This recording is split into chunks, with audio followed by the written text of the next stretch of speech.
ubwoba, inyamigirwa na buri wese. Impamvu ituma ajya kuryama buri gihe ukabanza kureba ko urugi rufunze neza, iyi ni inyamigirwa na buri muntu wese. Iyo bukwatatse umuvuduko w'amaraso urazamuka, umutima ugatera cyane ndetse ugatangira guhumekera hejuru, ugatangira gusaza imigeri ku buryo ushaka no kwiruka ugakizwa n'amaguru.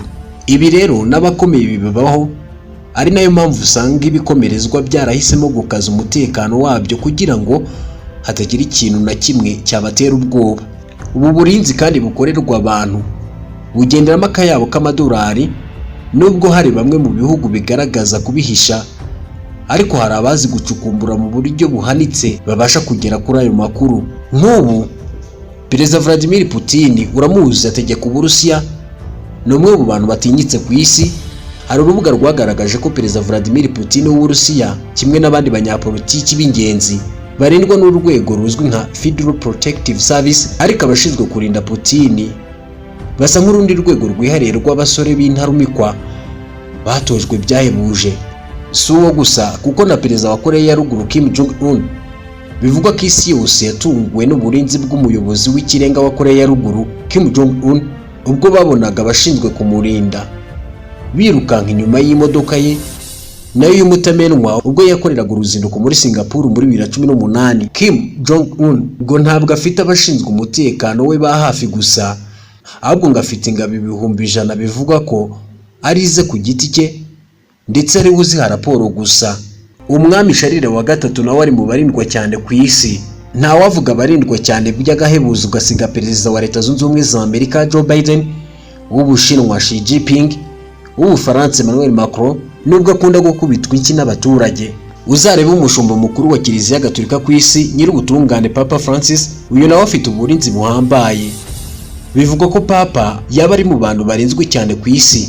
Buri tariki ya 6 Gicurasi buri mwaka haba umuhango wo kwakira indahiro z'abasirikare baba bagiye kwinjira mu gisirikare cy'iki gihugu, ni Vatican nyine, mu mpuzankano nziza cyane kandi zidasanzwe kuko zidasa n'izindi, ziri mu mabara y'umuhondo, umutuku ndetse n'ubururu, bambaye ingofero neza imeze nk'ibirokoroko by'isake yakuze cyane, bafite amacumu mu ntoki, bari ku murongo ugororotse, mbese ubareba biba biryoheye ijisho. Nibyo abashinzwe kurinda Papa bitwaza amacumu, ariko nanone ngo ibi ntibazagushuke kuko n'ubundi aba barinzi ni bamwe mu ngabo ziba zarafashe imyitozo ihambaye ku isi, aho usanga baba bagizwe n'abahoze mu gisirikare cy'Ubusuwisi. Bivuga ko bafite ububasha bwo gukemura akabazo k'umutekano mu masegonda. Gusibye amacumu kandi bafite n'intwaro zigezweho nk'imbunda ziba zibitse mu gihe zakenerwa. Kiliziya Gatolika iri mu madini afite abayoboke benshi ku isi, aho kuri ubu ifite abayoboke bangana na 1.3 miliyari, ndetse ifite n'umwihariko wo kugira uruhare mu miyoborere na politiki by'ibihugu bitandukanye hirya no hino ku isi. Ubuhangange n'ubukaka bwayo bugaragarira ku kuba icyicaro cyayo gikuru Vatican kiyoborwa nk'igihugu cyigenga, ndetse ibihugu by'ibihangange bikaba biharanira kugirana umubano mwiza nayo. Ni igihugu gito ariko mu banye n'amahanga gihabwa agaciro karenze nk'abafite umutungo kamere mwinshi. Vatican ifite inzego z'ubuyobozi nk'ibindi bihugu ndetse iyobowe na perezida. Gusa perezida wayo ari we Ferdinando ntavugwa kenshi, ahubwo havuga umushumba mukuru wa Kiliziya Gatolika mu isi kuko ari habarizwa. Kuri ubu ni Papa Francis. Rwose ntibyagutungura cyane kumva hari abatazi Vatican ifite perezida. Imyanzuro myinshi ifatwa cyangwa impaka zigibwa n'ingingo runaka n'abayobozi batandukanye b'ibihugu bikomeye mu isi, haba hategerejwe ko umushumba wa Kiliziya Gatolika Papa agira icyo abivugaho. Urugero rwa hafi ni mu mezi make yo mu mwaka wa 2020 nyuma y'umwaduko wa coronavirus, ubwo abayobozi b'ibihugu bikomeye nka Amerika, Ubushinwa, Uburusiya ndetse n'umuyobozi w'ishami ry'umuryango w'abibumbye yita ku buzima OMS bumvikanye batanga ibitekerezo ku buryo urukingo rwazakoreshwa mu gihe ruzaba rubonetse. Kuri iyo ngingo rero ibitangazamakuru bikomeye ku isi birimo BBC, CNN byagarutse kenshi ku ijambo rya Papa Francis yavuze, aho yasabaga ko mu gihe rwaboneka hazakoreshwa uburyo bw'isaranganywa no kuzirikana abadashoboye kurwigondera bafite ubushobozi buke. Papa rero afatwa nk'umubyeyi mukuru w'abakristo baba barizwa mu idini, mbega ni se wabo. nyina nk'uko bamwita papa, nyine nk'uko bamwita papa. Petero niwe ufatwa nka papa wa mbere wabayeho, none kugeza ubu Papa Francis ni uwa 266. Papa rero buriya aba afite uburinzi bukomeye.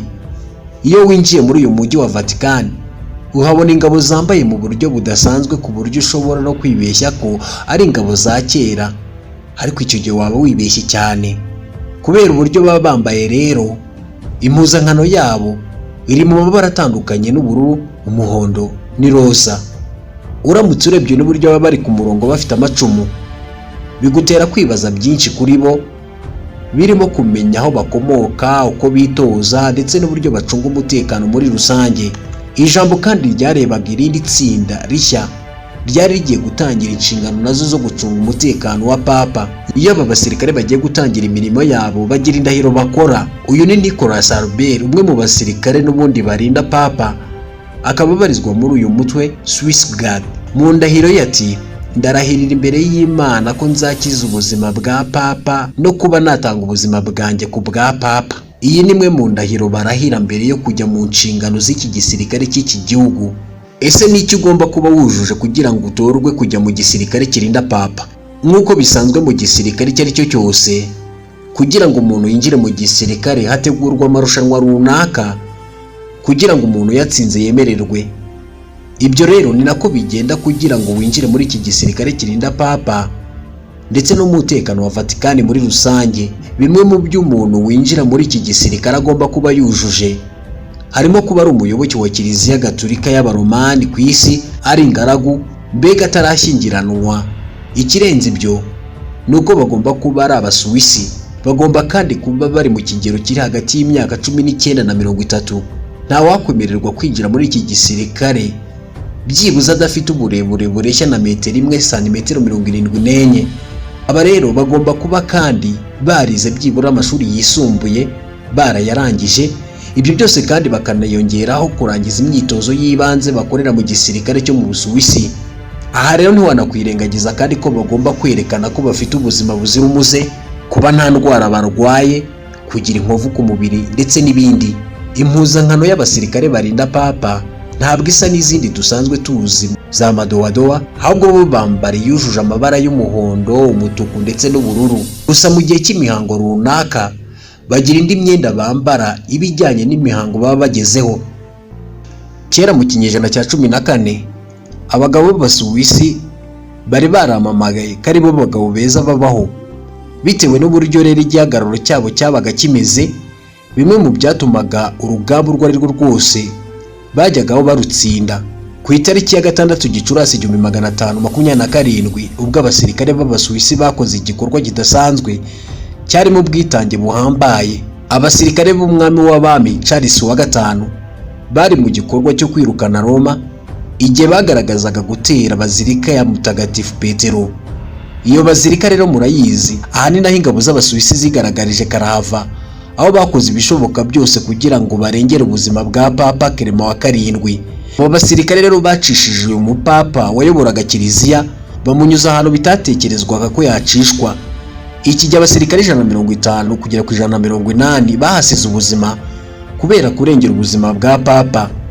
Iyi ni nayo mpamvu rero umuhango wo kurahira uba kuwa 6 Gicurasi buri mwaka, harimo no kwibuka iki gikorwa cyakozwe ubwo barindaga Papa Clement wa karindwi. Iyi myitwarire rero yagitwara idasanzwe isobanura ubutwari bw'ingabo z'Ubusuwisi bwo kuba barinda papa mu gihe icyo ari cyo cyose, kandi uwo mutima uracyaba no mu basirikare barinda papa kuri uyu munsi. Izi ngabo rero nizo nkeya ku isi kuko ziba zibarirwa mu ngabo ziri hagati y'110 n'125. Izo kandi nazo zikora mu bihe byose, ntabwo bagera mu bibazo ngo babe bazongera, bakomeza kungana gutyo. Nubwo twavuze ko umusirikare ubarizwa mu ngabo zirinda papa agomba kuba ari ingaragu, yemewe kurongora mu gihe byibuze ageze mu myaka 25, kuko ntabwo ari abihaye Imana ngo babe babuzwa icyo gikorwa. Umusirikare wiyemezaga kujya rero muri izo ngabo yagombaga kumara byibuze imyaka 3. Aba basirikare baba bafite akazi kenshi karimo kurinda Vatican ndetse n'ahantu hera, utanibagiwe papa. Izi ngabo zigomba kumenya gukoresha intwaro nyinshi zitandukanye ndetse n'ikoranabuhanga rigezweho mu rwego rwo gukomeza gukaza umutekano. bakoresha imbunda z'amoko atandukanye. Buriya papa yagize urugendo runaka mu kindi gihugu, aba basirikare baba bahari bambaye za kositimu nziza cyane, bamugaragiye ku buryo nta wapfa kumenya ko ari bo. Mbega nyine baba bamucungiye umutekano. Aba kandi baba bitwaje intwaro zitandukanye zirimo izirasa ibisasu biremereye ndetse n'izindi zitandukanye. Imodoka papa agendamo kandi nayo aba ari umutamenwa, nubwo iyo ageze yagiye akunze kwita ahagarara mu modoka kugira ngo asuhuza abakristo cyangwa se nanone abaturage, niba ariko twabivuga. Gusa ariko nanone ugomba kumenya ko aba basirikare baba bakikije umutekano mu rwego rwo hejuru kugira ngo bakomeze kwitwararika umutekano we. Mu gihe papa agize urugendo rwo mu mahanga, habaho ubufatanye n'ubwumvikane hagati y'abapolisi ba Vatikani ndetse na za ngabo, nuko bakorana bya hafi n'abashinzwe umutekano w'icyo gihugu abagiyemo. Gusa igitangaje, akamodoka papa agendamo kitwa Papa Mobile, ntabwo kaba karimo ubwirinzi buhambaye. Ibi bikaba byarasabwe na papa we nyir'ubwite. Ubu papa ni umunyacyubahiro ukomeye ku isi, ku buryo yateganya urugendo mu gihugu runaka bisaba umutekano uhambaye, dore ko bitanakunze kubaho.